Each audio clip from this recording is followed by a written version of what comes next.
Alright, yeah, regarding, as my last video said, the deficit being raised and this crap that's going on right now in Congress, they can't come to an agreement. We got to raise the debt ceiling, but we don't want to create any taxes. We also don't want to cut spending. You can want in one hand and crap in the other, and let's see which one fills up faster. You are not getting anywhere near the revenues you could ever imagined since 2007-8. It's getting worse. It's getting worse this year than last year. It's going to be worse next year than this year. Therefore, you're going to have no choice but to cut spending. And they're going to have to raise that deficit one way or the other, unless they drastically cut spending, which will put us into a deep recession. Don't use that depression word. Recession, yeah. The beginning stages of a depression will appear to be a recession, and that's what this is. Sure, you can call it a recession. It is. But don't give me the, oh, it'll be gone in 3 more years. No, we'll be entering the Great Depression in a few more years. So, 1981, we had approximately $1 trillion of debt. By the time Reagan left office, it was 2.8. So almost $3 trillion in a 8-year span. 1990 to 2000, we'll go 10 years. 1990 it was 3.2. 2000 it was 5.6. So 3, 4, 5, 6, we'll just round that off. It's roughly approximately 3 trillion. Close, you know. 2000 Bush takes office. It's almost 6 trillion. When he leaves office in 2008, technically 2009 because of the interim, but it was sitting around 10 trillion. So we've gone from 5.7, we'll round that off to 6. That's another 4 trillion when he left office. And at the same time he was leaving and Obama was coming in office, they raised it to like 11 point something trillion. So however you want to look at that, somewhere between $4–5.5 trillion while Bush was in office for 2 terms. And as you can see, the amount of debt created and deficit goes higher per presidential terms, even if it's in the 4 or 8 year term, appears to keep getting worse and worse and worse, higher and higher. Again, which is why I can sit here and straight face tell you easily, doesn't matter if Obama was in office or McCain. It doesn't matter. It's a train going down a track.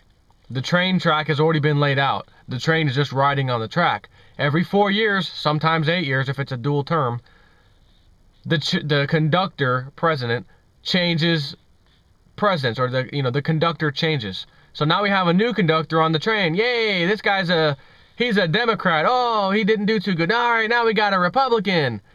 But the stupid bozo sheep don't realize the train tracks are determining where the train's going. It doesn't matter who's driving the damn thing. It does matter to one extent that they can actually hit the brake and stop the damn thing from going down those tracks. Oh, we can't do that. That's political suicide. Can't do that. Sorry. So Obama takes office. It's 11 point something trillion. As I've said of several of my videos now, they upped it immediately. Within another year, they upped it again, 12 point something trillion. 30 days later, they get the second upping to the current 14.3 trillion. And now we are at it again, trying to get another 2.6 or somewhere between that and $3 trillion again.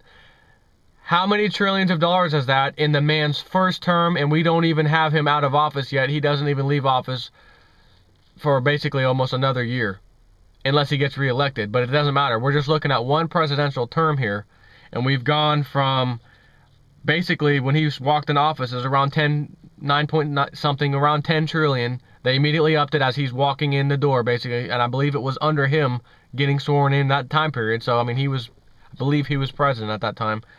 But if you just look at the number of years, he was, January 2009, in other words, it was up. So we'll start off at 10, 11, 12, 13, 14.3. We're almost around 4.5 trillion or so in 3 years' time. Technically 2 years' time, because they upped it, within the first 2 years they did this change. So they upped it that quick in 2 years. We've gone by this last third year by using what they did, and now that's depleted. So here we are at the 3rd year of his term, and we're talking about it again. We need to raise the debt ceiling. So if they do it, by the time he gets out of office, that 2-point-something trillion will suffice to get him through the rest of this year and next year. And if he gets voted again or whatever, that doesn't matter.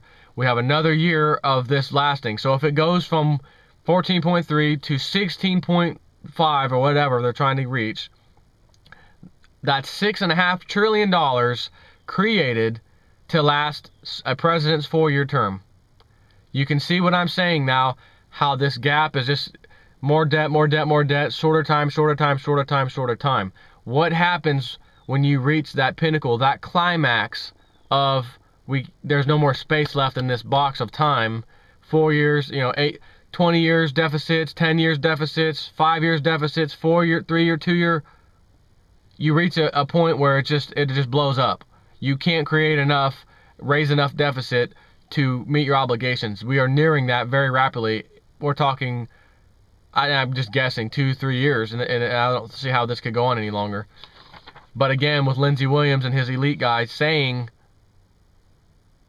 they plan on defaulting on the world basically by the end of 2012, that fits in line with what I'm telling you right now. So all I'm doing this video for is to tell you about this crap that I'm hearing all over the news, online, on the TV even, about, hey, back off of Obama. We've had Reagan. Everyone keeps comparing. What about Reagan? Reaganomics, and this and that, and Reagan's policies. Hey, he raised it 17 times. Yeah, but which one of these idiots on TV are any of them telling you how much the deficit got raised during those 17 times? No, but as I just showed you with data from the government I used, by the way, it was only almost $3 trillion in his 8 years. Again, Obama's 4 years, we're fixing to see $6.5 trillion, not 8 years.